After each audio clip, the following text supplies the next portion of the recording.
21শে August 2004 বাংলাদেশের ইতিহাসে এক কালো অধ্যায়। পৃথিবীর কাছে বাংলাদেশকে জঙ্গি রাষ্ট্র হিসেবে প্রতিষ্ঠিত করবার এক সফল অভিযানের নাম 21শে আগস্ট গ্রেনেড হামলা। এই হামলার মাধ্যমে বাংলাদেশের রাজনৈতিক দলগুলোকে দুই শিবিরে বিভক্ত করে দেয়া হয়। শুরু হয় প্রতিহিংসার রাজনীতি।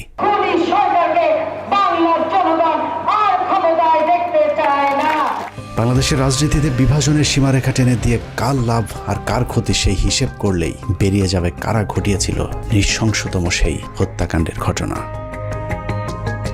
2004 সালের 21শে আগস্ট আওয়ামী লীগের জনসভায় গ্রেনেড হামলায় মোট 24 জন নিহত হয়। নিহতের পর বাংলাদেশের কিছু গণমাধ্যম এবং আওয়ামী লীগের অভিযোগ যদি সত্যি হয় তাহলে বিষয়টা ঠিক এরকম দাঁড়ায়। যখন আমি গাড়িতে উঠছি তখন গাড়িতে গুলি, ওরা কোনোভাবেই যাতে এসকেপ করতে না পারে। শেখ হাসিনা এবং কিছু গণমাধ্যমের বক্তব্য অনুযায়ী আওয়ামী লীগকে নেতৃত্ব শূন্য করতে চালানো হয়েছিল এই হামলা। হামলাকারীরা শেখ হাসিনাকে মারতে এতটাই বদ্ধপরিকর ছিল যে শেখ হাসিনা নিজেকে বাঁচানোর জন্য যখন দৌড়ে গাড়িতে উঠছিলেন তখনও তার উপর গুলি চালানো হয়েছিল, যেই গুলির দাগ তার ব্যবহৃত মার্সিডিজ গাড়িতে লেগে থাকার দাবিও করেছিল আওয়ামী লীগ। ভাগ্যক্রমে হাসিনাকে মারতে না পারলেও হাসিনার লোকজনের উপর চরম নির্যাতন চালানো হয়েছিল, এমনকি লাশ নিতেও নাকি বাধা দিয়েছিল তৎকালীন বিএনপি জামায়াত জোট সরকার। তারা ধর্মের কথা বলে অথচ আজকে লাশগুলি তারা দিচ্ছে না জানাজা পড়তে। বিএনপি জামাত সরকার নাকি এতটাই নৃশংস ছিল যে আহত আওয়ামী লীগের নেতাকর্মীদেরকে হাসপাতালে চিকিৎসা পর্যন্ত নিতে বাধা দিয়েছিল। এই গ্রেনেড কোথা থেকে এলো, কিভাবে ফুটলো, এবং এই জিনিসগুলি বিশেষভাবে তদন্ত হওয়া উচিত। এর বাইরেও এই ঘটনাকে কেন্দ্র করে যে মামলা হয়েছিল সেই মামলাতেও জজ মিয়া নাটক সাজানোর চেষ্টা করেছিল বিএনপি জামায়াত সরকার। 21শে আগস্টে গ্রেনেড হামলা ফুটেজ দেখাইছে, তুই যদি এইভাবে স্বীকারোক্তি না দেস, মার্ডার কেসের মামলা দেখায় তো আমরা খরচ পাই দেয়া। এতক্ষণ ধরে 21শে আগস্ট গ্রেনেড হামলা নিয়ে যে বর্ণনা শুনছিলেন তা হলো আওয়ামী লীগ, প্রথম আলো, ডেইলি স্টার আর ফারজানা রূপাদের বয়ান। সম্প্রতি এই মামলার সবশেষ সিদ্ধান্ত অনুযায়ী তারেক রহমান, লুৎফুজ্জামান বাবর সহ বিএনপির সবাইকে অব্যাহতি দেওয়া হয়েছে। এখন প্রশ্ন হলো তাহলে এই হামলা কারা করেছিল? 15 মিনিটসের আজকের অনুসন্ধান এক এক করে প্রতিটি প্রশ্নের উত্তর খুঁজে বের করার চেষ্টা করবে। হামলার ঘটনা কারা ঘটিয়েছিল সেটা জানার আগে শেখ হাসিনা কিভাবে সেই হামলা থেকে বেঁচে গেলেন সেটা দেখা যাক। শুধু শেখ হাসিনা নয়, ওই হামলাতে আসলে আওয়ামী লীগের কোনো কেন্দ্রীয় নেতাই মারা যায়নি। এমনকি হামলার পরিকল্পনা এমনভাবেই করা হয়েছিল যাতে শেখ হাসিনার শরীরে ছোট্ট একটা আঘাতও না লাগে। ওনার ভিতরের কানে ইনজুরি হয়েছে, যার জন্য উনি এখন কানে কম শুনছেন। মূলত শেখ হাসিনা সহ কেন্দ্রীয় নেতাদের যে কিছু হবে না সেটা আগেই গ্যারান্টি দেওয়া হয়েছিল। তবে ওই হামলায় শুধু একজন কেন্দ্রীয় নেত্রীকে বলির পাঠা বানানো হয়েছিল, যার নাম আইভি রহমান। আইভি রহমানকে নিয়ে হাসপাতালে যখন এইরকম অবস্থা, এই জায়গা রক্তাক্ত, সেখানে পুলিশ লাঠিচার্জ করলো। আইভি রহমান সম্পর্কে দক্ষ অভিনেত্রী শেখ হাসিনা মাঝে মধ্যে যে মায়া কান্না করে থাকেন সেটা আসলে তার মনের কান্না নয়। মতিউর রহমান রেন্টু লিখেছেন, 1981 সালে শেখ হাসিনা দেশে ফেরার পর জিল্লুর রহমান তার স্ত্রী আইভি রহমানকে নিয়ে শেখ হাসিনাকে দেখতে গিয়েছিলেন। আইভিকে দেখেই তেলে বেগুনে জ্বলে উঠেছিলেন শেখ হাসিনা। হাসিনা আইভিকে উদ্দেশ্য করে বলেছিলেন, আমার মাকে একদিনও শান্তিতে থাকতে দেননি, এখন আবার কেন এসেছেন? এ সময় জিল্লুর রহমান চোখ টিপে আইভি রহমানকে চলে যেতে বললে আইভি রহমান সেখান থেকে সরে যান। মূল ঘটনা হলো শেখ হাসিনার মা ফজিলাতুন্নেসা আইভি রহমানের সাথে শেখ মুজিবকে সন্দেহ করতেন, যে বিষয়টি নিয়ে মাঝে মধ্যেই পরিবারে ঝগড়াঝাটিও হতো। কিন্তু এত কিছুর পরও শেখ মুজিবের সবসময় আইভি রহমানের প্রতি ছিল একটা বিশেষ ভালোবাসার দৃষ্টি। অনেকেই বলে থাকেন আইভি রহমানকে খুশি করতে 1969 সালে শেখ মুজিব যুব মহিলা লীগ নামে নতুন আওয়ামী লীগের শাখা প্রতিষ্ঠা করেছিলেন, যে কারণে আইভি রহমানের মতো আনাড়ি একজন রাজনীতিবিদকে প্রথম কমিটির অর্গানাইজিং সেক্রেটারি পদ দিয়ে নূরজাহান মোর্শেদদের মতো অভিজ্ঞ রাজনীতিবিদদের পাশে বসার সুযোগ করে দিয়েছিলেন, যে বিষয়টা ওই সময়ের অনেক রাজনীতিবিদদের চোখেই দৃষ্টিকটু মনে হয়েছিল। যে কারণে আইভি রহমানের মৃত্যুতে পৈশাচিক আনন্দ উপভোগ করেছিলেন শেখ হাসিনা। কত নিখুঁতভাবে ভয়ঙ্কর এই হামলার ছক সাজানো হয়েছিল সেটা পরিষ্কার করতে আওয়ামী লীগ এবং শেখ হাসিনার ওই দিনের কয়েকটি কর্মকাণ্ড দেখলেই সবকিছু পরিষ্কার হয়ে যাবে। সন্ধ্যের তালিকায় প্রথমে মুক্তাঙ্গন থেকে সমাবেশের জায়গা পরিবর্তন। মুক্তাঙ্গনের যেই জায়গায় সমাবেশ ডাকা হয়েছিল তার দুদিকে খোলা রাস্তা, একদিকে জিপিও, অদূরে সচিবালয় অবস্থিত। মুক্তাঙ্গনে সমাবেশ করলে গ্রেনেড হামলার জন্য সুবিধামতো ভবনে অবস্থান করা সম্ভব হতো না, যে কারণে পুলিশের কাছে মুক্তাঙ্গনে সমাবেশের অনুমতি চেয়েও সমাবেশের নির্ধারিত সময়ের 2 ঘন্টা আগে হঠাৎ করে নেতাকর্মীদেরকে জানানো হয় মুক্তাঙ্গনে নির্ধারিত সমাবেশটি আওয়ামী লীগের কেন্দ্রীয় কার্যালয়ের সামনে অনুষ্ঠিত হবে। প্রশ্ন আসতে পারে, আওয়ামী লীগ তো আগেই জানতো মুক্তাঙ্গনের আশপাশে কোনো বড় ভবন নেই, তাহলে তারা কেন আগে থেকে দলীয় কার্যালয়ের সামনে সমাবেশ করার অনুমতি চায়নি? এর কারণ পুলিশ যদি আগে থেকেই জানতো যে আওয়ামী লীগ কার্যালয়ের সামনেই সমাবেশ অনুষ্ঠিত হবে, তাহলে তারা পর্যাপ্ত নিরাপত্তার ব্যবস্থা করতে পারত। কিন্তু পুলিশ যতক্ষণে দেখল নেতাকর্মীরা সবাই মুক্তাঙ্গন খালি করে দলীয় কার্যালয়ের দিকে ছুটে যাচ্ছেন, ততক্ষণে শতভাগ নিরাপত্তা নিশ্চিত করার সময় শেষ হয়ে যায়। আইনশৃঙ্খলা বাহিনী যেন নিরাপত্তা নিশ্চিতের সুযোগ না পায়, এটাই ছিল তাৎক্ষণিক স্থান পরিবর্তনের মূল কারণ। মুক্তাঙ্গনে আওয়ামী লীগের 21শে আগস্টে গ্রেনেড হামলা হয়, ওইটার যে এই জনসভাটা হওয়ার কথা ছিল, এইখানে এটা সেটা হওয়ার কথা ছিল। আগস্ট থেকে এক প্লাটুন ফোর্স মোতায়েন ছিল সকাল 9টা থেকে, যাতে এখানে কোনো ধরনের সাবভার্সিভ কোনো কাজ কারবার কেউ করতে না পারে, কোনো নিরাপত্তা বিঘ্নিত ঘটাতে না পারে, এই জন্য সিকিউর করা ছিল পুরোটাই। ওনারা কাউকে না জানিয়ে, পুলিশকে না জানিয়ে চেঞ্জ করলো, তখন তো ধরেন একটা উল্টাপাল্টা কিছু একটা হয়ে গেল। সেটা আসলে ওনাদের দায়িত্ব ছিল আমাদেরকে জানানো। আওয়ামী লীগের ওই দিনের জনসভায় এরকম আরও অনেক অস্বাভাবিক ঘটনা ঘটেছে, যা সচরাচর আওয়ামী লীগের সমাবেশগুলোতে দেখা যায় না। যেমন শেখ হাসিনা প্রধান অতিথি হিসেবে পূর্ব নির্ধারিত এরকম একটি সমাবেশ কখনোই ট্রাকের উপর দাঁড়িয়ে ভাষণ দেননি। সাধারণত তাৎক্ষণিক কোনো সভা সমাবেশের ক্ষেত্রে বা শেষ মুহূর্তে অনুমতি পাওয়া সমাবেশগুলোতে মঞ্চ হিসেবে ট্রাক ব্যবহার করা হয়, কিন্তু 4 দিন আগে অনুমতি পাওয়া সমাবেশে কেন ট্রাকের ব্যবহার করা হলো সেটাও রহস্যজনক প্রশ্নের তালিকায় রাখতে হবে। বিভ্রান্তি তৈরি করতে আওয়ামী লীগ অনেক সময় দাবি করে থাকে তাদেরকে সমাবেশের অনুমতি না দেওয়ার কারণেই নাকি শেষ মুহূর্তে ট্রাকের উপর মঞ্চ তৈরি করতে বাধ্য হয়েছিল, কিন্তু আমাদের অনুসন্ধান বলছে অন্য কথা। একটি গোয়েন্দা সংস্থা থেকে পাওয়া নথিতে দেখা যায় 2004 সালের 21শে আগস্টের 4 দিন আগে 17ই আগস্ট পুলিশের কাছে আওয়ামী লীগের উপদপ্তর সম্পাদক ওহিদুল ইসলাম স্বাক্ষরিত একটি আবেদন করা হয়েছিল। আবেদনে জিপিওর পার্শ্বস্থ মুক্তাঙ্গনের সমাবেশের জন্য জায়গা চাওয়া হলে পুলিশের তৎকালীন ডিসি পূর্ব সেই আবেদনটি মঞ্জুর করেন। শেষ মুহূর্তে সমাবেশে অনুমতি পাবার যে দাবি আওয়ামী লীগ করে থাকে, সেটাও যদি সত্যি হয়, তাহলেও আওয়ামী লীগ যে স্থানে অনুমতি চেয়েছে সেখানেই সমাবেশ করার কথা, কিন্তু শেষ মুহূর্তে এসে আওয়ামী লীগ মুক্তাঙ্গনের পরিবর্তে কেন্দ্রীয় কার্যালয়ের সামনে সমাবেশ কেন করলো, সে উত্তর খুঁজে বের করতে হবে। সেদিন আওয়ামী লীগ কেন কার পরামর্শে স্থান পরিবর্তন করেছিলেন তার উত্তর খুঁজে বের করতে পারলে 21শে আগস্ট হামলার অনেক রহস্য পরিষ্কার হয়ে যাবে। সমাবেশের আরেকটি অস্বাভাবিক ঘটনা হলো শেখ হাসিনার বক্তব্যের সময় ঘেঁষাঘেঁষি করে তার আশপাশের নেতাদের দাঁড়ানোর ধরন। আওয়ামী লীগের বেশ কয়েকজন কেন্দ্রীয় নেতা শেখ হাসিনাকে এমনভাবে ঘিরে ধরেছিলেন যেন কোনো একটি হামলা থেকে বাঁচানোর জন্যই চেষ্টা করা হচ্ছিল তাকে। সূত্র জানিয়েছে, বক্তব্য শুরুর আগে শেখ হাসিনাই নাকি সবাইকে ডেকে ডেকে তার পাশে এসে বসার অনুরোধ করছিলেন। একই বিষয়ে আওয়ামী লীগের তৎকালীন প্রেসিডিয়াম সদস্য মহিউদ্দিন খান আলমগীর তার জবানবন্দিতেও উল্লেখ করেছেন। অথচ সাধারণত সভা সমাবেশগুলোতে শেখ হাসিনার সাথে কেন্দ্রীয় নেতাদের কিছুটা দূরত্ব বজায় রেখে দাঁড়াতে দেখা যায়। সাধারণত শেখ হাসিনা প্রধান অতিথি হিসেবে বক্তব্যের শুরুতে সব সময় তার পূর্বপুরুষের ইতিহাস সহ 15ই আগস্ট এমনকি 4 জাতীয় নেতার হত্যাকাণ্ডের সব ইতিহাস তুলে ধরে স্বজন হারানোর কি ব্যথা তা বোঝানোর চেষ্টা করে থাকেন। কিন্তু 21শে আগস্ট সমাবেশে শেখ হাসিনার বক্তব্যটি ছিল স্মরণকালের সবচেয়ে সংক্ষিপ্ত একটি বক্তব্য। 18 থেকে 20 মিনিটের একটি বক্তব্য পেশ করার আগে শেখ হাসিনা যে ভাষণ দিয়েছিলেন তা ছিল খুবই অগোছালো এবং তার শারীরিক ভাষা দেখে মনে হচ্ছিল কিছু একটার জন্য তিনি অপেক্ষা করছিলেন। মজার বিষয় হলো গ্রেনেড হামলাকারী এতটাই হাসিনার প্রতি অনুগত যে গ্রেনেড ছুঁড়ে মারার আগে শেখ হাসিনার পুরো বক্তব্য শেষ করার সুযোগ দিয়েছিলেন। অথচ সাধারণত এই ধরনের হামলাগুলো বক্তব্যের মাঝামাঝি ঘটে থাকে।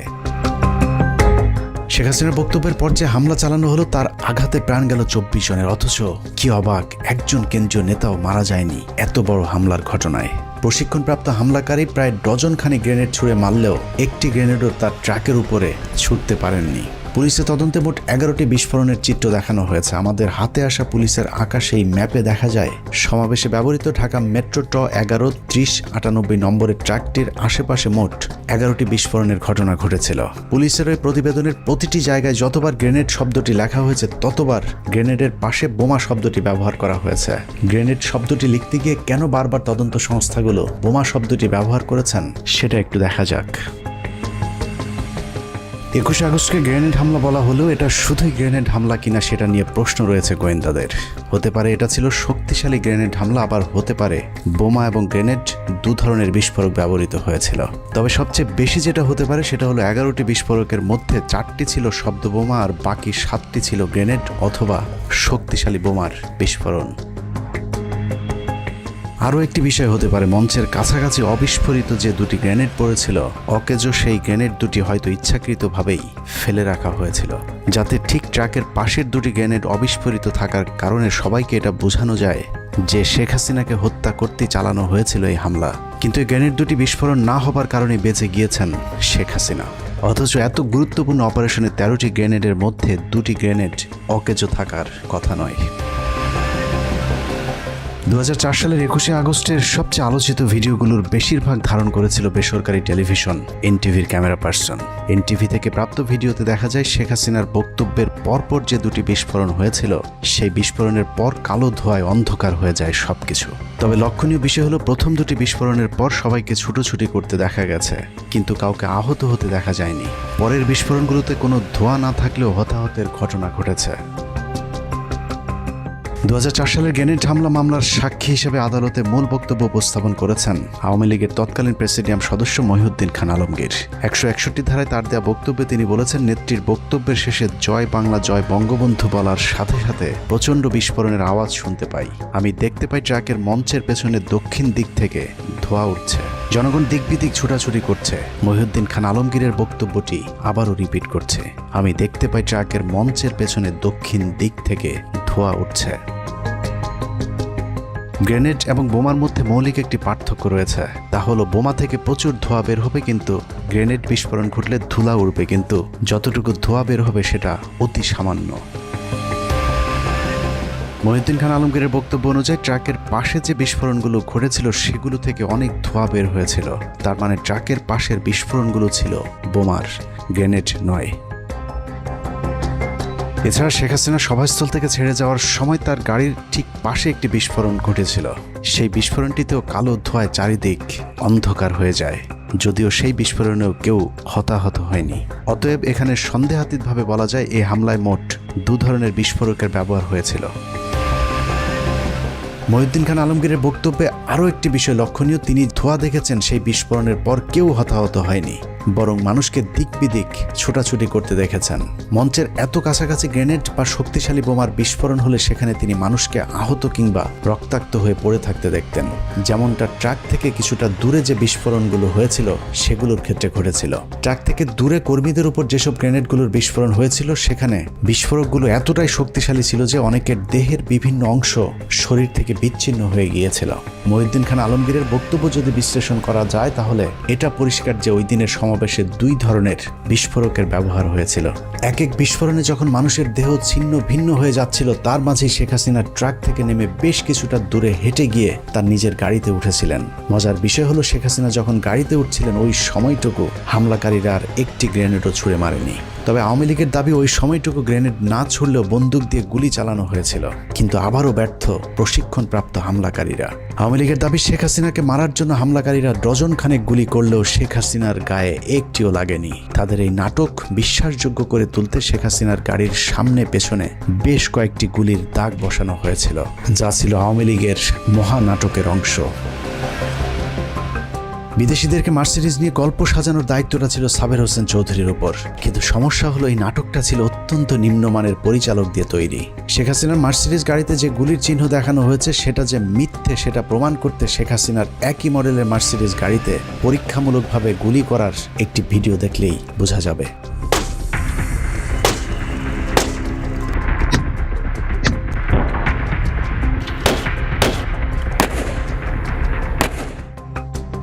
মার্সিডিজ গাড়ির ফিচার অনুযায়ী মার্সিডিজের বুলেট প্রুফ গাড়িতে গুলি করলে 9 মিলিমিটারের ছোট গুলি হলে গ্লাস থেকে পড়ে যাবে, আর যদি গুলির সাইজ 9 মিলিমিটারের চেয়ে বড় হয় সেক্ষেত্রে গুলি গ্লাসের ভেতরে ঢুকে বেঁকে থাকবে। এছাড়া মার্সিডিজ গাড়িতে যদি গুলি করা হয় তাহলে যেখানে গুলি লাগবে তার চারপাশে গ্লাস খোলা হয়ে যাবে। কিন্তু শেখ হাসিনার গাড়িতে গুলির যে দাগ দেখানো হয়েছে সেটা স্পষ্টভাবেই বোঝা যাচ্ছে যে ড্রিল মেশিন দিয়ে গুলির চিহ্ন বোঝানোর চেষ্টা করা হয়েছে। শেখ হাসিনার গাড়িতে যে কোনো গুলি লাগেনি সেটার আরও প্রমাণ রয়েছে।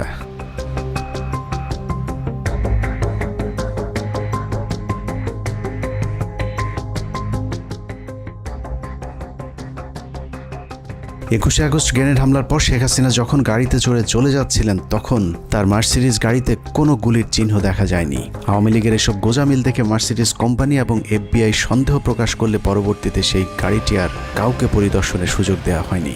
আদালত থেকে গাড়িটি জব্দ করার আদেশ দিলে সবকিছু ফাঁস হয়ে যাবার ভয়ে সেই গাড়িটি পুড়িয়ে ফেলা হয়, যা অত্যন্ত সন্দেহজনক। খালেদা জিয়া সেখানে বলে দিল কি যে ওনাকে আবার কে মারতে যাবে, কিন্তু নিজেই গ্রেনেড নিয়ে গেছে, মানে আমি গ্রেনেড নিয়ে নিজে আত্মহত্যা করতে গিয়েছি। 21 আগস্টের রহস্যময় কথিত গ্রেনেড হামলাকে নিয়ে এভাবেই আওয়ামী লীগ পরিকল্পিতভাবে গুজব ছড়াতে থাকে। সরকারকে তদন্তে সহযোগিতার পরিবর্তে শেখ হাসিনা এবং তার ষড়যন্ত্রের অংশীদার কয়েকজন সাংবাদিক শুরু করে অবিশ্বাস্য মিথ্যাচার। যারা করেছে তারা দেশের শত্রু, জাতির শত্রু, জনগণের শত্রু। সেই শত্রু যদি যেই হোক তাকে আমরা স্পেয়ার করব না। এটা জাতির দুর্ঘটনা। যারা ওগুলো বিষয়বস্তুকে নিয়ে আসছে বর্তমান সংকটকে অন্যদিকে প্রবাহিত করার জন্য। আমরা আশা করব সেন্টিমেন্টের বশবর্তী হয়ে কথা না বললে প্রকৃত যারা অপরাধী তাদেরকে ধরার ব্যাপারে তারা যেন সহযোগিতা করে। ঘটনার প্রকৃত আসামি ধরা পড়ুক এবং তারা আমাদেরকে সহযোগিতা করে। ওনার প্রাথমিক রিপোর্ট পাওয়ার পরে যদি প্রয়োজন হয় সাহায্য নিতে হবে। আওয়ামী লীগের পক্ষ থেকে বলা হয়েছিল তৎকালীন বিএনপি সরকার নাকি আওয়ামী লীগের আহত কর্মীদেরকে চিকিৎসা দিতেও বাধা দিয়েছিলেন। প্রধানমন্ত্রী বেগম খালেদা জিয়া হাসপাতালের ICUতে আইভি রহমান ও তারেক সিদ্দিকীকে দেখতে যান। বাস্তবতা হলো প্রধানমন্ত্রী খালেদা জিয়া গ্রেনেড হামলার পর নিজে হাসপাতালে গিয়ে আহতদের চিকিৎসার খোঁজ খবর নিয়েছিল এবং খালেদা জিয়া হাসপাতালগুলোকে নির্দেশ দিয়েছিলেন সর্বোচ্চ চিকিৎসা সেবা নিশ্চিত করবার।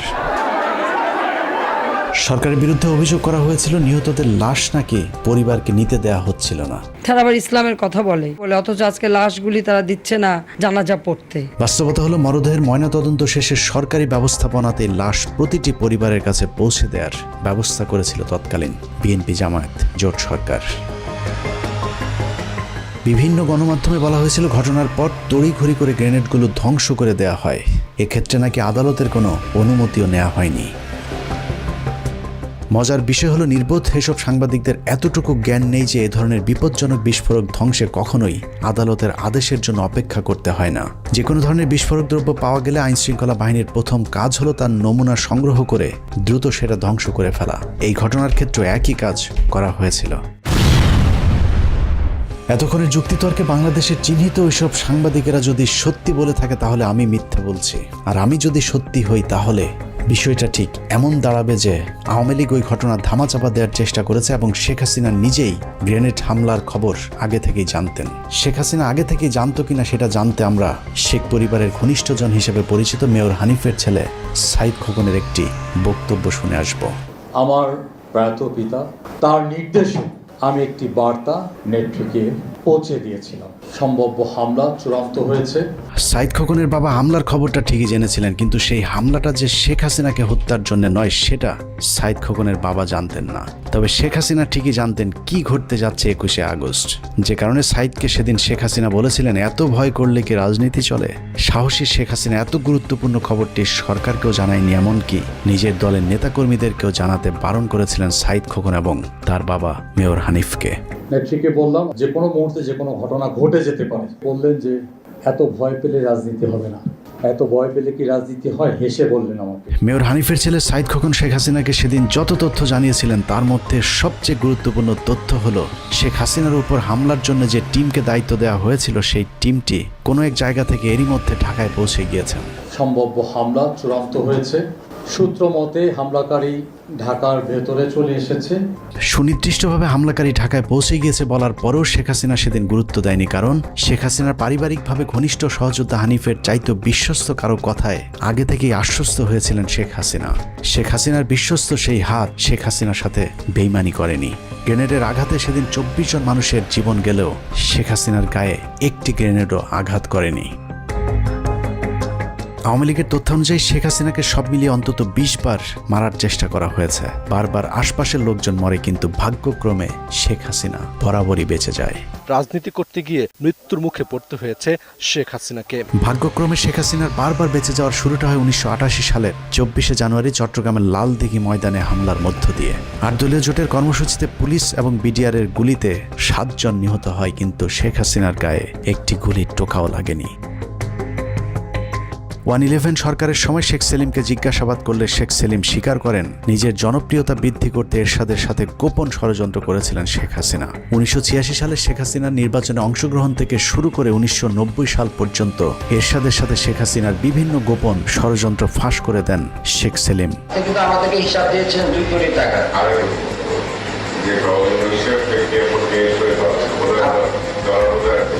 স্যার ওইটার ডিস্ট্রিবিউশনটা কি ছিল জানা স্যার?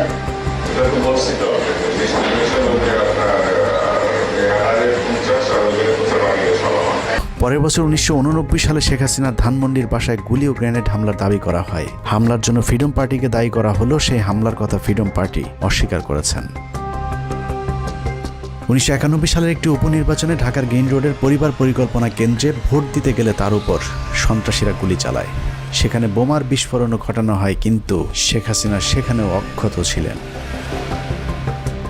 1994 সালের 20 সেপ্টেম্বর ঈশ্বরদী রেল স্টেশনে শেখ হাসিনাকে বহনকারী রেলগাড়িতে কথিত গুলির ঘটনা ঘটে, সেখানেও শেখ হাসিনাকে মারতে পারেনি হামলাকারীরা। 1995 সালের 7 ডিসেম্বর রাসেল স্কোয়ারের পাশে সমাবেশে ভাষণ দেওয়ার সময় আরেক দফা গুলি এবং বোমার ঘটনা ঘটে, কিন্তু শেখ হাসিনার ড্যাশও ছিঁড়তে পারেনি হামলাকারীরা। 2003 সালে যে স্থানে গ্রেনেড হামলা চালানো হয়েছিল, একই স্থানে 1996 সালের 7 মার্চ উপলক্ষে সমাবেশে শেখ হাসিনার বক্তৃতার ঠিক পরপর মাইক্রোবাস থেকে বোমা এবং এলোপাতারি গুলি চালানো হয়েছিল।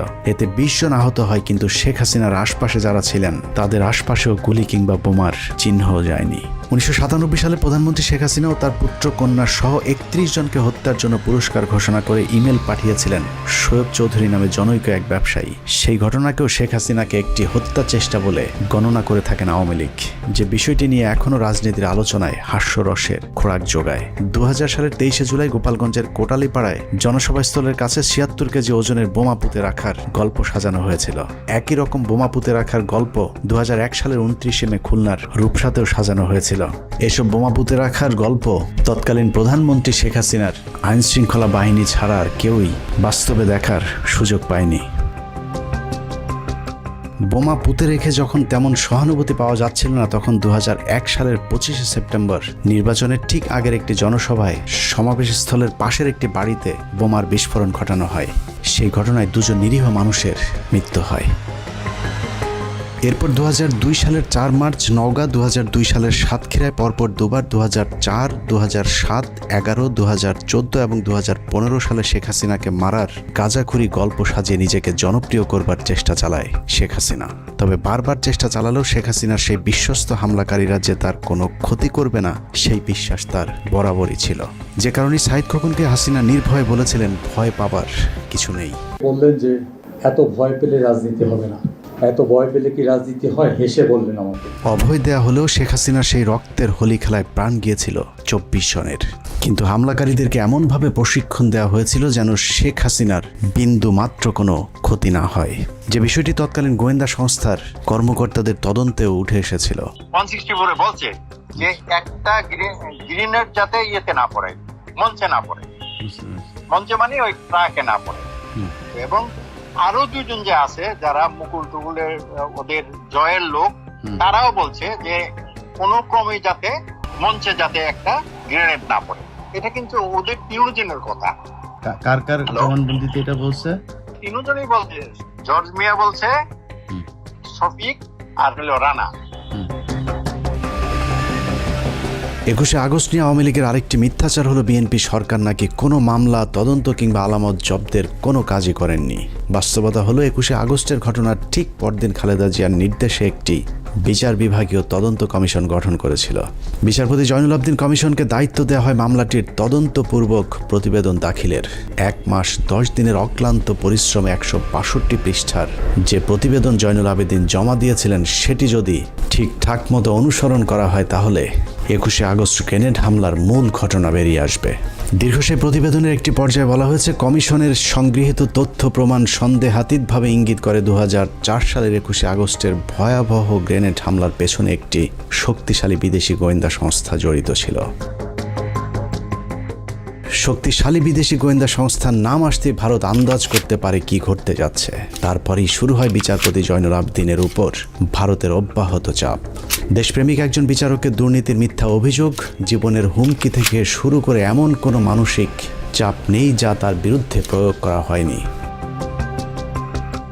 ভারতের অব্যাহত চাপের পরেও 21শে আগস্ট নিয়ে স্বচ্ছ তদন্ত চলতে থাকায় সব গোমর ফাঁস হয়ে যাবার আশঙ্কা দেখা দেয়, আর তাতেই প্রথম আলোকে মাঠে নামায় ভারতকে বাঁচানোর সেই লড়াইয়ে প্রথম আলো যা করেছে তার প্রতিটি পদক্ষেপ ছিল ভয়ঙ্কর দেশবিরোধী।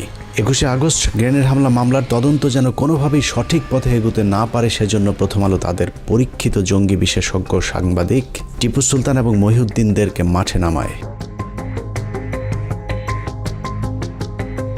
21শে আগস্টের তদন্তকে প্রশ্নবিদ্ধ করতে প্রথম আলো মোহাম্মদ জালাল আহমেদ ওরফে জজ মিয়াকে ট্রাম্প কার্ড হিসেবে ব্যবহার করেছে।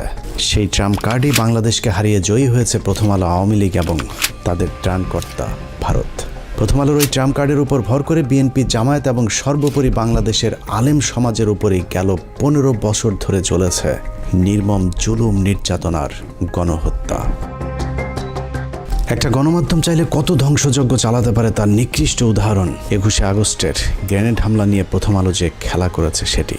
নিষ্ঠুর সেই খেলায় 19 জন নিষ্পাপ মানুষের ফাঁসি, 19 জনের যাবজ্জীবন। তৎকালীন স্বরাষ্ট্র প্রতিমন্ত্রী লুৎফুজ্জামান বাবর, তারেক রহমান, আব্দুল সালাম পিন্টু সহ গোয়েন্দা কর্মকর্তা মেজর জেনারেল রেজ্জাকুল হায়দার এবং মেজর জেনারেল আব্দুর রহিমকে নির্মম নির্যাতন করা হয়েছে।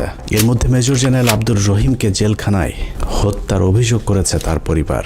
আইসিইউতে ওনার ভেন্টিলেটর মেশিনে অক্সিজেন সাপ্লাই 2 বার বন্ধ করা হয় এবং আমি মনে করি অনেক পরিকল্পিতভাবে হত্যা করা হয়েছিল, কারণ উনি রিকভারি করছিলেন। এবং এটার কারণ হিসেবে আমার যেটা মনে হয়, উনি দেশের গোয়েন্দা সংস্থার প্রধান ছিলেন। বাকিদের জীবন থেকেও কেড়ে নেওয়া হয়েছে স্বর্ণালী 15টি বছর। প্রথম আলো কিভাবে এই ধ্বংসযজ্ঞ চালিয়েছে সেটা চলুন একটু দেখা যাক। অনুসন্ধানের এই অংশটুকু অত্যন্ত গুরুত্বপূর্ণ। অনুসন্ধানের এই অংশটুকু মনোযোগ দিয়ে দেখলেই প্রথম আলোর সব ষড়যন্ত্রের মুখোশ উন্মোচিত হয়ে যাবে। আপনারা এতদিন ধরে যে জজ মিয়া নাটকের কথা শুনেছেন সেটা আসলে সত্যিকারের ঘটনা।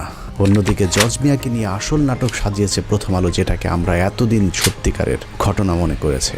জজ মিয়া আসলে কে, জজ মিয়া নাটক কে সাজিয়েছিল, সেই নাটকের সব চরিত্রের মুখোশ উন্মোচন করতে পারলেই 21শে আগস্ট গ্রেনেড হামলার সব রহস্য পানির মতো পরিষ্কার হয়ে যাবে। আমাদের প্রায় 6 মাসের অনুসন্ধানে বিভিন্ন রাজনীতিবিদ, প্রশাসন, সেনা, পুলিশ, গোয়েন্দা সংস্থার বর্তমান এবং তৎকালীন সময়কার যে কজনের সাথে কথা হয়েছে সকলেই একটি বিষয়ে একমত, 21শে আগস্ট গ্রেনেড হামলার মাস্টার মাইন্ড ভারতীয় গোয়েন্দা সংস্থা র, এবং তাদের হামলার মূল উদ্দেশ্য ছিল বিএনপিকে জঙ্গি দল এবং বাংলাদেশকে জঙ্গি রাষ্ট্র হিসাবে পৃথিবীর কাছে তুলে ধরা। আর আওয়ামী লীগের উদ্দেশ্য ছিল দেশকে অস্থিতিশীল করে তারপর সরকারের পতন ঘটিয়ে ক্ষমতায় যাওয়া। ভারত এবং আওয়ামী লীগের সেই চক্রান্তের প্রথম থেকে শেষ পর্যন্ত প্রথম আলো তাদের ঘনিষ্ঠ সহযোগী হিসেবে কাজ করেছে। 21শে আগস্টের পরদিন প্রথম আলো প্রথম পৃষ্ঠার একটি খবর ছিল জঙ্গি একাধিক সংগঠন গোয়েন্দাদের সন্দেহ তালিকার শীর্ষে। অথচ শুরুর দিকে কোনো ইসলামী দল কিংবা মাদ্রাসার আলেমদেরকে আটক তো দূরের কথা, কোনো গোয়েন্দা সংস্থাও এ ঘটনার সঙ্গে জঙ্গিদেরকে সন্দেহই করেনি। তবে চিহ্নিত 3 জন অপরাধীকে গ্রেফতার করেছিল আইনশৃঙ্খলা বাহিনী, যাদের বিরুদ্ধে 21শে আগস্ট গ্রেনেড হামলার জড়িত থাকার সুনির্দিষ্ট প্রমাণ পেয়েছিল তারা। আর তাতেই ভিত নড়ে ওঠে আওয়ামী লীগ এবং ভারতের। ভারত বুঝে গিয়েছিল এই তদন্ত যদি সঠিক পথে চলতে থাকে তাহলে সব পরিকল্পনা ভেস্তে যাবে, যে কারণে সর্বশক্তি নিয়ে মাঠে নামানো হয় প্রথম আলোকে। শুরু হয় বিগ বাজেটের এক ভয়ঙ্কর নাটক তৈরির কাজ। দায় এড়াতে সাজানো হয়েছিল জজ মিয়া নাটক। জজ মিয়া কাহিনী তৈরি করে বিএনপি ক্ষতিগ্রস্ত হয়েছে। জজ মিয়া নাটক সাজিয়েছে জেলা গোয়েন্দা পুলিশ। বানোয়াট রাজসাক্ষী জজ মিয়া নাটক হতবাক করে দেশবাসীকেও। এতদিন ধরে আপনারা যে জজ মিয়ার নাটক দেখেছেন সেই নাটকের আজ দেখবেন শেষ পর্ব। 2019 সালের 3রা নভেম্বর প্রথম আলোতে প্রকাশ হওয়া যেভাবে ফাঁস হলো জজ মিয়া গল্প শিরোনামের সংবাদের সূত্র ধরে হাঁটলে আমরা প্রথম আলোর নাটকের মূল পরিচালক, প্রযোজক এবং কুশলীদের আসল রূপ দেখতে পাবো। পত্রিকাটি সেই সংবাদে লিখেছে, বিএনপি জামায়াত জোট সরকারের আমলে 2004 সালের 21শে আগস্ট তৎকালীন বিরোধী দলীয় নেতা ও বর্তমান প্রধানমন্ত্রী শেখ হাসিনাকে হত্যার লক্ষ্যে তার সমাবেশে গ্রেনেড হামলা করা হয়। ভয়াবহ ওই ঘটনায় তদন্ত ভিন্ন খাতে নেয়ার প্রক্রিয়া শুরু করা হয় প্রথম থেকেই। প্রথমেই গ্রেফতার করা হয় শৈবাল সাহা পার্থ নামের এক তরুণকে। কদিন পর মগবাজার এলাকায় সাবেক ওয়ার্ড কাউন্সিলর ও আওয়ামী লীগ নেতা মোখলেসুর রহমানকে। তাদের ফাঁসাতে না পেরে পরের বছর 2005 সালের 9 জুন নোয়াখালীর সেনবাগ থেকে ধরে আনা হয় জজ মিয়া নামের আরেক যুবককে। স্বীকারোক্তিতে জজ মিয়া বলেছিলেন তিনি আগে কখনো গ্রেনেড দেখেননি, গ্রেনেড ও বোমার মধ্যে পার্থক্য কি সেটাও তিনি জানেন না। 5,000 টাকার বিনিময়ে বড় ভাইদের নির্দেশে তিনি অন্যদের সঙ্গে গ্রেনেড হামলায় অংশ নেন। ওই বড় ভাইরা হচ্ছেন শীর্ষ সন্ত্রাসী সুব্রত বাইন, জয়, মোল্লা মাসুদ, মুকুল প্রমুখ। এতক্ষণ পত্রিকার যে লাইনগুলো পড়লাম সেটা প্রথম আলোর বিশ্বাস হয়নি। কেন বিশ্বাস হয়নি সেটা পরে যাচ্ছে, কিন্তু প্রথম আলোর বিশ্বাস না হওয়াতে পত্রিকাটি কি করেছিল সেটা একটু দেখে আসি চলুন। ওই সংবাদের পরের অংশে প্রথম আলো লিখেছে, এই জবানবন্দি বিশ্বাসযোগ্যতা নিয়ে প্রশ্ন তুলে 29শে জুন প্রথম আলোয় 2টি সংবাদ ছাপা হয়। একটির শিরোনাম ছিল এই গল্পের গাঁথুনি দুর্বল, স্বীকারোক্তিতে 7 অসঙ্গতি। অপরটি শিরোনাম সেই জজ মিয়া তারকা সন্ত্রাসী। সঙ্গে ছাপানো হয়েছিল শিশির ভট্টাচার্যের সেই বিখ্যাত কার্টুন। আষাঢ় মাস জমেছে, আষাঢ়ে গল্পের আসর। তবে সিআইডি সাজানো ছকেই তদন্ত এগিয়ে নিয়ে যেতে থাকে। 2006 সালের আগস্টে এই নাটকের পেছনের ঘটনা ফাঁস করে দেয় জজ মিয়ার ছোট বোন খুরশেদা বেগম। তিনি প্রথম আলোকে বলেন, জজ মিয়াকে গ্রেপ্তারের পর থেকে সিআইডি তার পরিবারকে মাসে মাসে ভরণ পোষণে টাকা দিয়ে এসেছে। জজ মিয়াকে গ্রেনেড হামলা মামলায় রাজসাক্ষী করতে সিআইডির প্রস্তাবের কথাও ফাঁস করে দেন তিনি। 2006 সালের 21শে আগস্ট প্রথম আলোয় জজ মিয়ার পরিবারকে টাকা দেয় সিআইডি শিরোনামে শীর্ষ প্রতিবেদন ছাপা হয়। এরপর জোট সরকার আর জজ মিয়া গল্প নিয়ে এগোতে পারেনি। প্রথম আলোর এই সংবাদটির তথ্যানুযায়ী 2005 সালের 9 জুন মোহাম্মদ জালাল আহমেদ ওরফে জজ মিয়া আটকের পর মোট 3টি সংবাদ ছাপা হয়। প্রথমটি এই গল্পের গাঁথুনি দুর্বল, স্বীকারোক্তিতে 7 অসঙ্গতি। দ্বিতীয়টি জজ মিয়া তারকা সন্ত্রাসী। এবং তারপরে সিআইডি একই পথে তদন্ত চালিয়ে গেলে 2006 সালের 21শে আগস্ট প্রথম আলো জজ মিয়ার পরিবারকে টাকা দেয় সিআইডি শিরোনামে 3য় সংবাদটি প্রচার করেন। প্রথম আলোর সরল স্বীকারোক্তি, এই 3 সংবাদ প্রচারের পর জোট সরকার আর জজ মিয়া গল্প নিয়ে এগোতে পারেনি। অর্থাৎ প্রথম আলো নিজেই স্বীকার করেছে তাদের কারণে জোট সরকার সেই তদন্ত আর এগিয়ে নিয়ে যেতে পারেনি। অনুসন্ধানের এতটুকু করে থেমে গেলে আপনার মনে হবে প্রথম আলোর অনুসন্ধানী সাংবাদিকতার কারণেই পুলিশ আর জজ মিয়াকে নিয়ে তাদের নাটক পরিপূর্ণ করতে পারেনি। কিন্তু ঘটনাটা পুরোই উল্টো। নাটকটা আসলে তৎকালীন বিএনপি জামায়াত জোট সরকার করেনি। নাটকটা করেছিল প্রথম আলোর মতিউর রহমান এবং তার গুজব বাহিনী। জজ মিয়ার ব্যাপারে অনুসন্ধানে নেমে প্রথমেই আমরা খুঁজে বের করি সিআইডি তৎকালীন বিশেষ পুলিশ সুপার রুহুল আমিনকে। 21শে আগস্ট গ্রেনেড হামলার এই মামলার সাথে আপনি সম্পৃক্ত ছিলেন।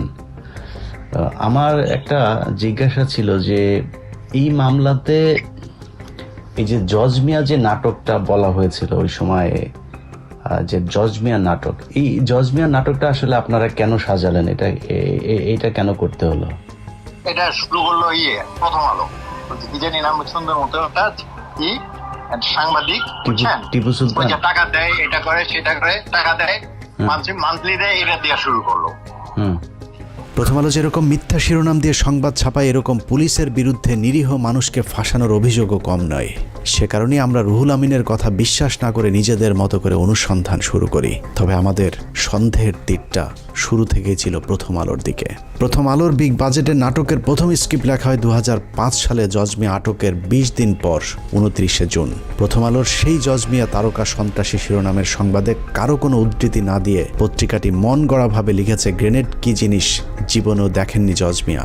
ম্যাজিস্ট্রেটের কাছে স্বীকারোক্তিমূলক জবানবন্দি দিতে গিয়ে নিজেই বলেছেন, বোমা ও গ্রেনেডের মধ্যে পার্থক্য কি তিনি জানেন না। থানা পুলিশ বলেছে জজ মিয়া নিরপরাধ মানুষ, তার নামে থানায় কোনো মামলা নেই। প্রথম আলো ঘোষিত জীবনে কোনোদিন গ্রেনেড না দেখা নিরীহ নিষ্পাপ মামলা মোকদ্দমা মুক্ত জজ মিয়া সম্পর্কে আমাদের অনুসন্ধানে অন্তত 5টি মামলার সন্ধান পেয়েছি আমরা। সূত্রাপুর থানায় ছিনতাইয়ের ঘটনায় অস্ত্র বিস্ফোরক দ্রব্য আইনের মামলায় 7 বছর সশ্রম সাজা হয়েছিল জজ মিয়ার। বিশেষ ট্রাইব্যুনালের মামলা নম্বর 736991। তেজগাঁ থানার 22 নম্বর মামলাটি জজ মিয়ার বিরুদ্ধে 2001 সালের 2রা সেপ্টেম্বর দায়ের করা হয়েছিল। সেই মামলায় 385, 324, 326 এবং 307 ধারার মতো ভয়ঙ্কর সব অভিযোগ আনা হয়েছিল প্রথম আলোর নিরীহ নিষ্পাপ জজ মিয়ার বিরুদ্ধে। 2 মাস পর 2001 সালের নভেম্বরের 30 তারিখে মগবাজার টাঙ্গাইল হোটেলে বাবুল হত্যা মামলার আসামি হন জজ মিয়া। রমনা থানার 1 নম্বর মামলাটি 302, 34 ধারায় দায়ের করা হয়েছিল। 21শে আগস্ট গ্রেনেড হামলার কয়েক মাস আগে রাজধানীতে তার বিরুদ্ধে আরেকটি হত্যা মামলা হয়। গুলশান থানার রহমত হত্যা মামলার অন্যতম আসামি জজ মিয়া। প্রথম আলোর সাংবাদিকেরা এসব মামলাগুলোর সজ্ঞানে আড়াল করার পাশাপাশি জজ মিয়ার 164 ধারায় জবানবন্দিটাও গোপন করার চেষ্টা করেছেন। জজ মিয়া তার জবানবন্দিতে আরেকটি মামলার কথা স্বীকার করেছেন। সেখানে তিনি বলেছেন, তিনি টিকাটুলি অফিসার হলের পেছনে মেসে থাকতেন। সেখানে থাকাকালীন পুলিশ তাকে মেসের চৌকির নিচ থেকে বোমা ও অস্ত্র সহ গ্রেফতার করেছিলেন। সেই মামলায় তার 7 বছর জেল হয়েছিল। 2 বছর পর তার বাবা মা তাকে জেল থেকে জামিনে মুক্ত করান। প্রথম আলোর এত বিগ বাজেটের নাটকের শুটিংয়ের আগে জজ মিয়ার চার্জশিটটাও পড়ে দেখার সময় পায়নি প্রথম আলোর জঙ্গি বিশেষজ্ঞ সাংবাদিকেরা। লম্বা সময় আর প্রথম আলোর মতো বিগ বাজেট নিয়ে অনুসন্ধান করলে জজ মিয়ার বিরুদ্ধে আরও মামলার খোঁজ পাওয়া সম্ভব। কারণ জজ মিয়ার আসল নাম মোহাম্মদ জালাল আহমেদ হলেও এক এক জায়গায় তিনি এক এক নাম ব্যবহার করতেন। অতএব তার ভিন্ন ভিন্ন নামে আরও অনেক মামলা থাকার সম্ভাবনা রয়েছে। সবশেষ তিনি যে বিয়ে করেছেন সেখানেও নিজের নাম পরিবর্তনের কথা স্বীকার করেছেন ওই সাংবাদিকের কাছে। জজ মিয়া নামটাও তার আসল নাম নয়, আসল নাম মোহাম্মদ জালাল আহমেদ। তেজগাঁ এলাকায় খোঁজ নিয়ে জানা যায় 1996 থেকে 2001 সালে আওয়ামী লীগ শাসন আমলে ঢাকা শহরে যে কজন উঠতি সন্ত্রাসী পরিচিতি পেয়েছিল তার মধ্যে মোহাম্মদ জালাল আহমেদ ওরফে জজ মিয়া অন্যতম। নাখালপাড়া নুরানি মসজিদের আশপাশের মহল্লায় জজ মিয়া যে রায় দিত তার সে রায় নাকি কার্যকর হয়ে যেত, যে কারণে মোহাম্মদ জালাল আহমেদ বাংলা সিনেমার মতো নিজের নাম পাল্টে জজ মিয়া রাখেন। তারপর থেকে হয়ে ওঠেন ভয়ঙ্কর এক সন্ত্রাসী। এত ভয়ঙ্কর একজন সন্ত্রাসীকে প্রথম আলো কিভাবে নিরীহ নিষ্পাপ বানালো এবার চলুন সেটা দেখা যাক। জজ মিয়ার মূল পেশা ছিল হত্যা, ছিনতাই, দখল, চাঁদাবাজি। ভাড়াটে খুনি হিসেবে ওই সময়ের শীর্ষ সন্ত্রাসীদের কাছে মোহাম্মদ জালাল আহমেদ ওরফে জজ মিয়ার বিশেষ কদর ছিল। যদিও প্রথম আলোর শিখিয়ে দেওয়া সাক্ষাৎকারে জজ মিয়া নিজেকে সিডি ব্যবসায়ী হিসেবে পরিচয় দিয়েছিলেন। আমি সিডি ক্যাসেটের ব্যবসা করি, ছবি পোস্টারের ব্যবসা করি, দোকান আমার বঙ্গবন্ধু এভিনিউ অপোজিট। প্রথম আলোর সিডি বিক্রেতা জজ মিয়া যমুনা টিভিতে গিয়ে কিভাবে ফল বিক্রেতা হয়ে যায় এবার সেটা দেখা যাক।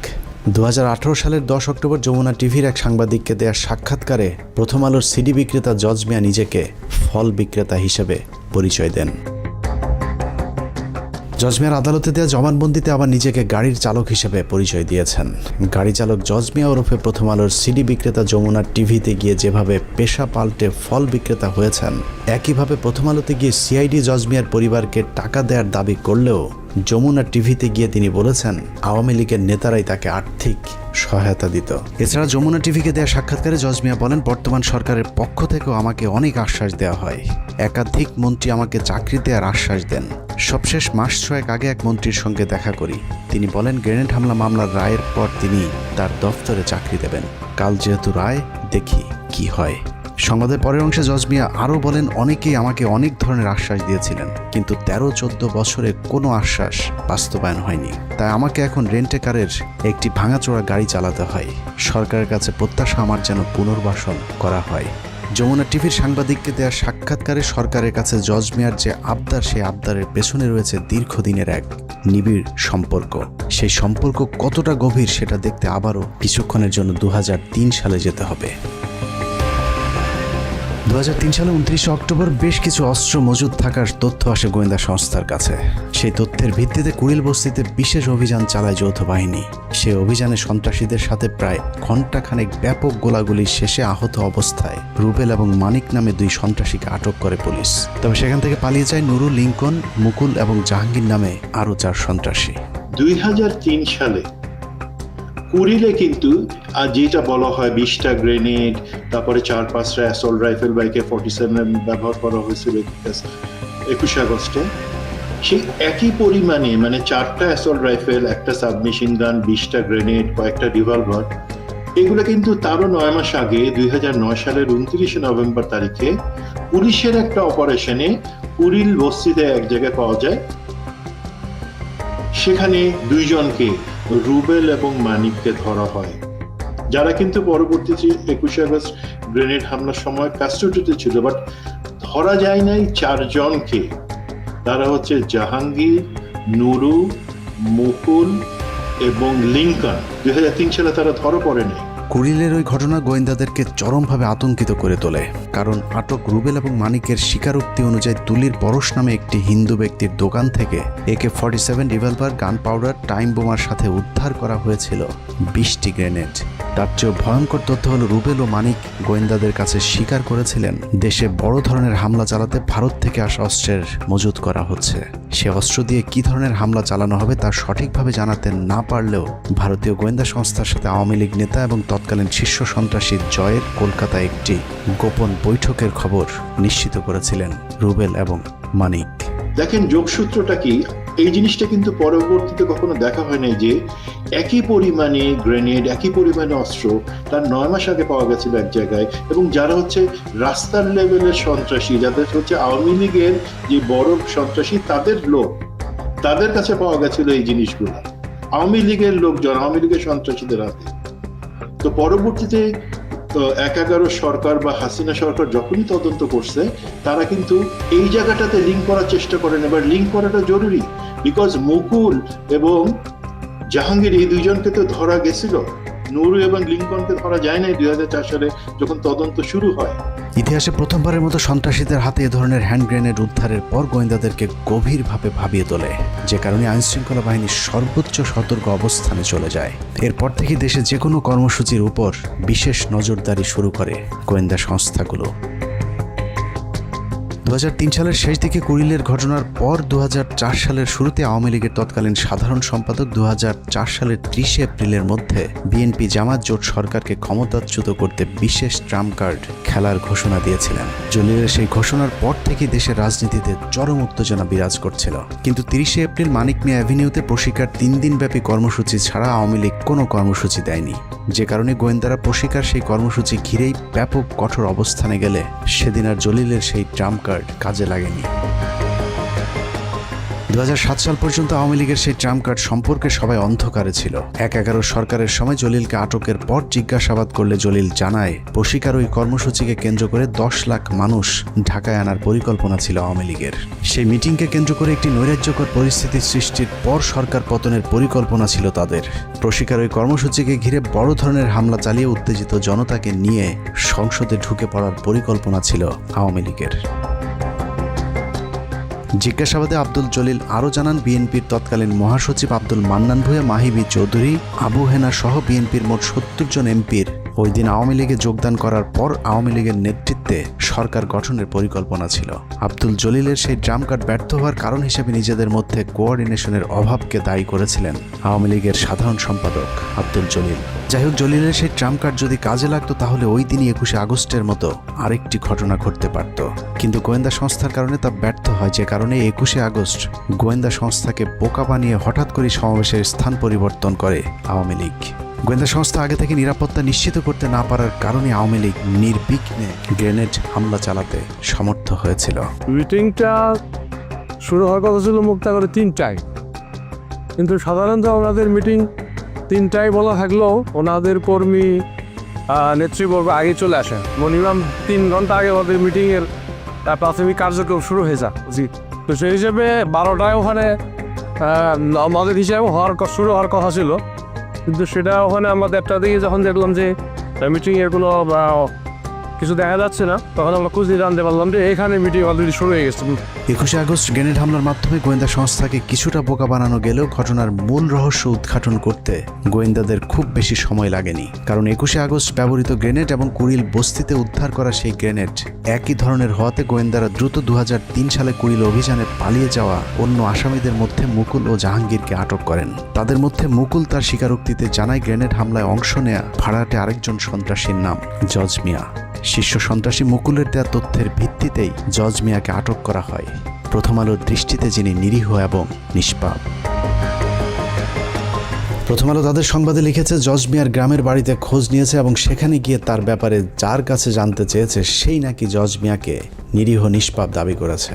আমরাও জজ মিয়ার খোঁজে তার গ্রামের বাড়ি সেনবাগে গিয়েছিলাম। জজ মিয়া কেমন মানুষ ছিল সেটা বলা তো দূরের কথা, জজ মিয়া বেঁচে আছে নাকি মরে গেছে সেটাও জানে না তার গ্রামের মানুষ।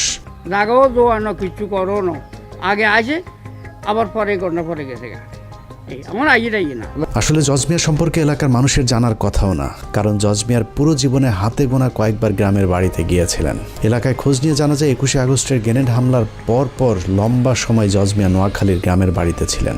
এতটা লম্বা সময় তাকে কখনোই গ্রামে গিয়ে থাকতে দেখা যায়নি। হতে পারে গ্রেনেড হামলা মামলার ঘটনায় পুলিশ যেন তাকে সন্দেহের তালিকায় না রাখে, সে কারণে দীর্ঘ সময় তিনি ওই সময় গ্রামের বাড়িতে গিয়ে গা ঢাকা দিয়েছিলেন। জজ মিয়ার গ্রামের বাড়ির কেউ তার খবর না জানলেও জজ মিয়া সম্পর্কে সবকিছু জানে একমাত্র প্রথম আলো। আগেই বলেছি, আমাদের সন্দেহের তীরটা ছিল প্রথম থেকেই প্রথম আলোর দিকে, কিন্তু সেই সন্দেহ দূর করতে হলে প্রথম আলো যে জজ মিয়াকে ট্রাম্প কার্ড হিসাবে ব্যবহার করেছে সেই জজ মিয়াকে খুঁজে বের করা জরুরি। নোয়াখালী থেকে শুরু করে রাজধানীর তেজগাঁ নাখালপাড়া হন্যে হয়ে খোঁজাখুঁজির পর প্রায় 3 মাসের অপেক্ষা শেষে জজ মিয়ার সাথে কথা বলার সুযোগ হয়। মানে প্রথম আলো যে আপনাকে বলল যে এই যে আপনাকে নাকি পুলিশ টাকা টুকা দিত, সিআইডি আপনার মাসে মাসে আপনার পরিবারকে টাকা দিত, এটা তাহলে কেন বলতে পারা? না ভাই, আমি কারোর থেকে কোনো টাকা পয়সা পাই নাই। মোহাম্মদ জালাল আহমেদ ওরফে জজ মিয়ার সাথে কথা বলে আমরা যা জেনেছি তা এতদিন ধরে যা জানতাম তার 180 ডিগ্রি উল্টো। যে প্রথম আলো জজ মিয়ার পরিবারকে সিআইডি টাকা দিয়েছে বলে মিথ্যে সংবাদ প্রচার করেছে, বাস্তবে সেই প্রথম আলোই জজ মিয়াকে 2 লাখ টাকা এবং চাকরির প্রলোভন দেখিয়ে মিথ্যে সাক্ষী নিয়েছেন। প্রথম আলো আপনাকে কি কি সুযোগ সুবিধা দিয়েছে, কি কারণে প্রথম আলোর কথায় আপনি সব জায়গায় যাইতেন, প্রথম আলোর অফিসে যাইতেন? প্রথম আলো আপনাকে কখনই কোনো টাকা পয়সা দেয়নি? হ্যাঁ, 2 লক্ষ টাকা কিন্তু আমার ট্রিটমেন্টের জন্য দিচ্ছে। এটা তো আমি কেউই আপনাকে টাকা টুকা দেয়নি? ওটা তো হয় নাই ভাই। তারপর মনে করেন আমি আরো টাকা ঋণ করে মনে করেন এই 2 লাখ টাকার অনুদান যে আপনাকে কে দিছে? এটা টিপু ভাই। টিপু? হ্যাঁ, টিপু সুলতান। মানে না, সেগুলি জানি। আমাদের আমি একটা কর্মস্থানের ব্যবস্থা করে দেন, পরে বলছে ঠিক আছে দেখি আমরা একটা তাৎক্ষণিক ব্যবস্থা করে দেবো। প্রথম আলোর সাংবাদিক টিপু সুলতানই জজ মিয়াকে বিভিন্ন সাংবাদিকদের সাথে ইন্টারভিউ করে দেওয়ার ব্যবস্থা করতেন। ওইসব সাংবাদিকদের সাথে কি বলতে হবে সেটাও ঠিক করে দিতেন প্রথম আলোর জঙ্গি বিশেষজ্ঞ সাংবাদিক টিপু সুলতান। প্রথম আলোতে এমনিতে কে আপনার সাথে যোগাযোগ করতো? প্রথম আলো আমি তার সাথে যোগাযোগ করতাম, আর কারোর সাথে, আর কারো কাছে আমার কেউ হয়। টিপু ভাইয়ের সাথে অন্য সাংবাদিকের লোকে ইয়াগুলো দিত, তারা আমার সাক্ষাৎকার নিত। মানে টিপু ভাই আপনাকে সবার সাথে সাক্ষাৎ করাই দিত, তাই তো? হ্যাঁ হ্যাঁ, অন্য সাংবাদিকের লোকে ইয়াগুলো দিত যেন তুমি তার সাক্ষাৎকার তারা নিত। মানে উনি ওইভাবে বলে দিত যে কি কি বলবেন বা কিভাবে দিবেন, এরকম, তাই তো? জজ মিয়াকে তার নিজের মামলার বিষয়ে প্রশ্ন করা হলে প্রথমে অস্বীকার করলেও পরে মামলার কথা আমাদের কাছে স্বীকার করেছেন। প্রথম আলো কি জানতো না যে আপনার নামে যে মামলা ছিল তখনও থানায়? না, আমার নামে তখনও থানায় কোনো মামলা ছিল না। আমার দেশে এখনো আমার নামে না। ওই যে আপনি যেই মামলাতে 2 বছর জেল খাটলেন, ওই মামলাটা কি তখন ছিল না আগে? ওটা ছিল আগে, ঠিক আছে। পরে ওই মামলা আমি হাইকোর্টের পরে করছি, ওটা জামিন লওয়ার পরে এটা খালাস করছি। আর ওই যে তেজগাঁ থানার মামলা, ওইটা ওই গুলশান থানার মামলাটা, ওই হত্যা মামলাটা, ওটা তো ভাই আমার নামে তারপর মামলা তারা করতেছেন। এগুলো একটা মামলা করে না করাই তাহলে তো এটা বিশ্বাস গ্রহণ হইব না। একটা মামলা এগুলো তো আমি এটা তো এগুলো এটা প্রমাণ হইব, নাহলে তো হইব না। ওই মামলাটা কোনটা, যেটা 7 বছরের জেল হয়েছিল, ওইটা কোন থানার মামলা? এভাবেই চিহ্নিত একজন সন্ত্রাসীকে নিরীহ নিষ্পাপ বানিয়ে দেশের ইতিহাসের ন্যাক্কারজনক একটি ঘটনার তদন্তকে প্রশ্নবিদ্ধ করেছে প্রথম আলো। কেন, কার স্বার্থে প্রথম আলো এই ভয়ঙ্কর নাটক সাজিয়েছিল তার জবাব তাদেরকে দিতে হবে। দ্রুত 21শে আগস্ট মামলার পুনঃতদন্ত শুরু করে জজ মিয়া এবং প্রথম আলোর যেসব সাংবাদিক এই দেশবিরোধী ভয়ঙ্কর চক্রান্তের সাথে জড়িত তাদেরকে গ্রেফতার করে আইনের আওতায় আনতে হবে। আমরা প্রথম আলো বন্ধ করতে চাই না। সাংবাদিকতার নামে যারা হাজার হাজার মানুষের জীবন নিয়ে খেলেছে তাদের বিচার চাই এবং সেটা করতে হবে।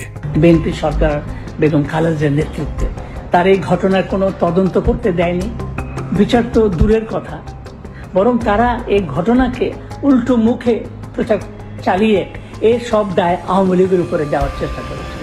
শুধু আওয়ামী লীগ না, একই সঙ্গে আমাদের প্রতিবেশী ভারতকে জড়ানোর চেষ্টা করা হয়েছে।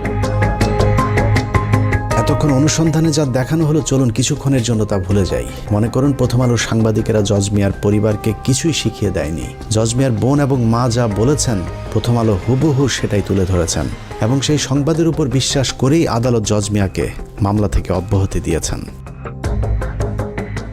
গল্পটা যদি এখানেই শেষ হয়ে যেত তাহলে সমস্যা ছিল না, কিন্তু এই গল্পের পরের অংশ চরম নিষ্ঠুর, অমানবিক। প্রথম আলোর উদ্দেশ্য শুধুই জজ মিয়াকে ছাড়িয়ে আনা নয়, তাদের উদ্দেশ্য ছিল ভারতকে বাঁচানো আর জিয়া পরিবার সহ বিএনপির শীর্ষ নেতাদের জঙ্গি বানিয়ে তাদেরকে ফাঁসিতে ঝুলানো। জজ মিয়াদেরকে বাঁচানোর পর শুরু হয় ইতিহাসের জঘন্যতম মিথ্যাচার। বিএনপিকে নিশ্চিহ্ন করে দেওয়ার সে অভিযানে প্রথম আলো অনেক দূরে গিয়ে গিয়েছিল। একের পর এক প্রথম আলো সংবাদ ছেপেছে আর সরকার প্রথম আলোর ইচ্ছে মতোই তদন্ত করে বিচারিক হত্যাকাণ্ডের পথ সুগম করেছে। কথিত সেই বিচারের নামে নির্বিচারে মামলার আসামি করা হয়েছে তারেক রহমান, লুৎফুজ্জামান বাবর, আব্দুল সালাম পিন্টু, মেজর জেনারেল রেজ্জাকুল হায়দার, আব্দুর রহিম সহ এক ঝাঁক দেশপ্রেমিক মানুষদেরকে, যারা জীবন বাজি রেখে ভারতের হাত থেকে বাংলাদেশকে বাঁচাতে চেয়েছিল। 2018 সালের 10 অক্টোবর দিনটি ছিল প্রথম আলোর বিজয়ের দিন। তাদের দীর্ঘ 14 বছরের ষড়যন্ত্রের ফসল ওই দিন ঘরে উঠেছিল। 21 আগস্ট গ্রেনেড হামলা মামলার রায়ে 19 জন নিরীহ মানুষকে ফাঁসি, 19 জনের যাবজ্জীবন হবার পৈশাচিক আনন্দে প্রথম আলোর আনিসুল হক লিখেছিলেন ইতিহাসের দায় মোচনের রায়। বিচারিক হত্যাকাণ্ডকে কাব্যিক আবেগঘন লেখনির মাধ্যমে মানুষের জীবন নিয়ে তামাশা করেছিল প্রথম আলোর আনিসুল হক। একটু চিন্তা করতে পারেন, 5ই আগস্ট যদি দেশ স্বাধীন না হতো তাহলে প্রতিটি মানুষেরই ফাঁসি কার্যকর করা হতো। অনুসন্ধানের দ্বিতীয় পর্বে আপনাদেরকে দেখাবো বিচারের নামে তামাশা করে কিভাবে নিরীহ এতগুলো মানুষের গলায় ফাঁসির দড়ি পরানোর ব্যবস্থা করেছিল প্রথম আলো। তবে প্রথম পর্ব শেষ করবার আগে কিছু প্রশ্ন করবার খুব ইচ্ছে করছে। আমাদের আজকের অনুসন্ধানের পর আপনারা কি মনে করেন প্রথম আলোর ওইসব সাংবাদিকদেরকে বিচারের আওতায় আনা হোক? প্রথম আলোর বিরুদ্ধে ধারাবাহিক দেশবিরোধী, ইসলাম বিরোধী সুস্পষ্ট অভিযোগ থাকার পরেও তাদের বিচার চাওয়া কি গণমাধ্যমের উপর আক্রমণ? তারপরেও প্রথম আলোর সামনে জিয়াফতের গণতান্ত্রিক একটি কর্মসূচির আয়োজন করতে যাবার কারণে আলেমদেরকে বেধড়ক পেটানো হয়েছে। আর সেটাকে বিএনপির মহাসচিব মির্জা ফখরুল ইসলাম আলমগীর প্রথম আলোর উপর হামলা দাবি করে তীব্র নিন্দা জানিয়েছে। প্রথম আলো, ডেইলি স্টার সহ অন্যান্য সমস্ত পত্রিকাগুলোর উপর যে আক্রমণ শুরু হয়েছে, আমি তীব্রভাবে নিন্দা জানাচ্ছি। মির্জা ফখরুলের ওই দিনের বক্তব্যের সবচেয়ে ভয়ঙ্কর অংশ ছিল তিনি বলেছিলেন এই বাংলাদেশ নাকি তিনি 5 তারিখের আগে কখনোই দেখেননি। তার এই বক্তব্যে প্রমাণিত হয়েছে ইসলাম বিদ্বেষী ফখরুল আগেই ভালো ছিলেন। 5 তারিখের পর তিনি প্রচণ্ড অস্বস্তি বোধ করছেন। মানুষের জীবন নিয়ে ভয়ঙ্কর খেলা করা এইসব সাংবাদিকদেরকে বিচার চাইলে যাদের জ্বলে উঠবে তাদেরকে চিনে রাখতে হবে। এটা কোনো রাজনীতি নয়, মানুষের জীবন নিয়ে খেলা করেছে প্রথম আলো। মির্জা ফখরুল বিএনপি জামায়াত যখন ক্ষমতায় ছিল তখন লুটপাট করেছে, আওয়ামী লীগের 15 বছরে আতাত করে চলেছে। সাধারণ বিএনপির কর্মীরা যখন জেলে গিয়েছে, গুলি খেয়েছে মির্জা ফখরুল ইসলাম আলমগীর তখন বাংলাদেশ থেকে টাকা পাচার করে অস্ট্রেলিয়াতে নিজের মেয়ে আর মেয়ে জামাইকে আলিশান জীবনযাপন করার নিশ্চয়তা দিয়েছেন। মির্জা ফখরুল সামনে বিএনপি ক্ষমতা এলে আবারও লুটপাট করবে, এটা চোখ বন্ধ করে বলে দিতে পারি। আবার যদি কখনো আওয়ামী লীগ ক্ষমতায় আসে তারপরেও ফখরুলের কিছুই হবে না, কারণ সেই পথটাও তিনি আগে ভাগেই খোলা রেখেছেন। শেখ মুজিবুর রহমানের যে মূর্তিটা ছিল সেই মূর্তিকে দড়ি বেঁধে টেনে ইঁচড়ে ফেলে দিন। তিনি তো আমাদের নেতা ছিলেন, খারাপ লেগেছে। মাত্র 2 বান্ডেল টাকার জন্য মির্জা ফখরুল যেভাবে প্রথম আলোর 5 এটেছে, আর কিছু টাকা দিলে এরা দেশকেও বিক্রি করে দিতে পারে। অতএব মির্জা ফখরুলের মতো দুর্নীতিবাজ, ভারতীয় দালালদের মতো যেসব রাজনীতিবিদ প্রথম আলো ডেইলি স্টারের পাশে দাঁড়াবে তাদেরকেও এদেশের মানুষ শত্রু হিসেবেই চিহ্নিত করবে। কে বিএনপি আর জামায়াত করে দেখার একদম সময় নেই। প্রথম আলো ডেইলি স্টারের পাশে যে দাঁড়াবে তার বিরুদ্ধেই লড়াই চলবে। যে বাংলাদেশে মতিউর, আনিসুল, টিপু সুলতান আর মহিউদ্দিনরা মুক্ত বাতাসে থাকবে, সেই বাংলাদেশ কখনোই স্বাধীন থাকতে পারে না। সুযোগ পেলেই তারা আবারও এই পতাকাকে খামচে ধরবে, সেই সুযোগ যেন আর কখনোই না পায়। আল্লাহ হাফেজ।